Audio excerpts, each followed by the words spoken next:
Hello, English Gurusi. Today I have taken a wonderful conjunction in front of you. That is, see here, lest. Lest means in Telugu, ఏమో లేక అని.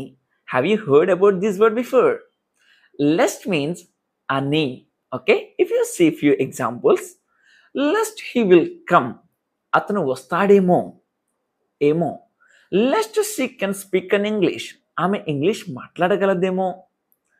I don't know lest he would come, నాకు తెలీదు అతను వచ్చాడని. I don't know lest they can speak an English, నాకు తెలీదు వాళ్ళు ఇంగ్లీష్ మాట్లాడగలరని. ఇలా అని లేక ఏమో అనేటువంటి సందర్భంలో ఇక లెస్ట్ అనేటువంటి కంజంక్షన్ మనం యూజ్ చేసుకుంటే మనం న్యాచురల్గా మాట్లాడేటువంటి సందర్భంలో చాలా బ్రహ్మాండంగా ఉంటుంది. ఓకే, సో మరిన్ని ఇలాంటి వీడియోస్ కోసం